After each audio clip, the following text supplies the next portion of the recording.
Gawa tayo ng money cake for today's video. Hello mga ka-twin bakers! Nagagandahan na ako sa kinalabasan ng cake, kaya na-film ko siya. Kahit simple lang pero ang elegant niyang tignan. At ito nga yung pinasang design sa akin ni ma'am. Yung pinili niya ang size para dito sa cake ay 6 inches by 8 inches yung height. At yung flavor ay mocha chiffon. Binalutan ko nga ng chocolate ganache yung pinaka-bottom dito. Kasi chiffon cake nga yung piniling flavor sa akin ni ma'am. Tapos medyo mataas pa yung height ng cake na to. Pero ending, nilagyan ko pa din siya ng moist chocolate dun sa pinaka-bottom. Kasi kinulang sa height yung cake. Pag maliit kasi yung cake, hindi na siya maganda tignan. Then yung feeling nga pala na nilagay ko dito ay caramel fudge ng Bakersfield. Sobrang perfect talaga ng combination ng dalawang to. Anyways, gusto ko din pala i-shoutout si Ma'am Maris Kiao at si Ma'am Princess Magalso. Sa mga gusto magpa-shoutout ay comment down lang kayo dyan. Sasali natin sa next vlog namin. After ko nga mag-crumb coat dito ng cake, magme-melt naman ako dito ng white chocolate. At yung ginamit kong chocolate brand dyan ay Beryl's. Pinasok ko lang siya saglit sa microwave. Tapos nag-add ako dyan ng color pink na food color. Tapos nag-add din ako ng konting yellow. Pero mukhang naparami yung yellow na nalagay ko dito. Nude color kasi yung gusto kong dapat i-achieve. Kaso mukhang naging orange yung kinalabasan niya. Sobrang layo nga ng color dun sa base ng cake ko. Kaya umulit na naman ako dito. Mamit nga ako dito ng heart na molder kasi may ganitong design dun sa picture na pinasa sa akin ni ma'am. Inispread ko nga lang dito yung white chocolate na minelt ko. Then after nito ay ilalagay ko to sa chiller. Then proceed tayo dito sa cake. Binutasan ko nga to sa gitna kasi yung cake na to ay money cake. Binutasan ko lang siya na magkakasya yung bills na ilalagay ko dito. Medyo maingat nga ako dito kasi sobrang liit lang ng cake. 6 inches lang kasi yung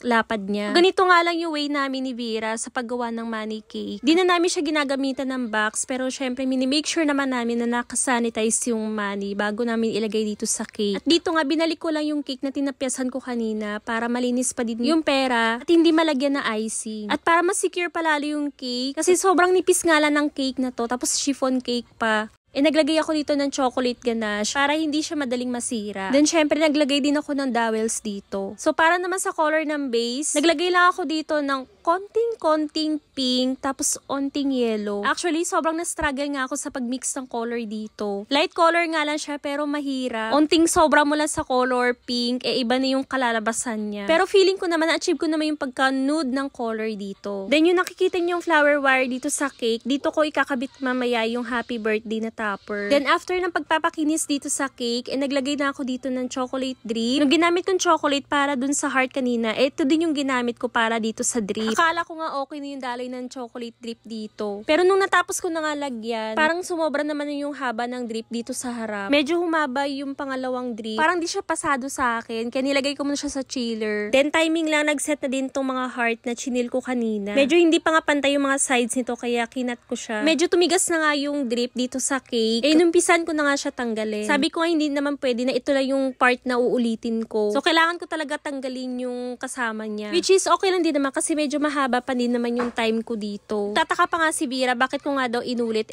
Parang perfect na din naman yung drip doon. So yun nga, medyo mahaba nga. Tapos may lalagay pa akong heart dun sa ilalim niya. Parang hindi na siya maganda tignan. So sa second attempt nga, medyo okay na ako dito kahit na hindi siya perfect. At dito nga banda sa top, nag-pipe lang ako ng pa-rosette. Medyo napadark ko nga yung color niya compare dito sa pinaka-base ng cake. Pero okay pa din naman. At dito nga, ilalagay ko na yung name ng celebrant. At yung name niya nga dito ay made of cardstock. Honestly, medyo nasa-struggle pa din ako until now sa paggamit ng Cricut machine na binili namin ni Vera. Di ko pa din siya napa-perfect gamitin. At dito nga, kinakabit ko na yung happy birthday na topper. Pagkatapos nga niya, naglagay din ako ng number 16 dito sa top at mga gold na butterflies. Para matapos na nga yung design ng cake na to, ay naglagay ako dito ng large na size ng dragis. Tapos naglagay din ako ng pinakamaliit na size ng gold dragis. O diba, sobrang simple lang ng design pero napaka-elegant niyang tignan. Na-achieve din ba doon sa pinasang design sa atin ni customer? So ito lang muna guys for today's video. Thank you so much for watching!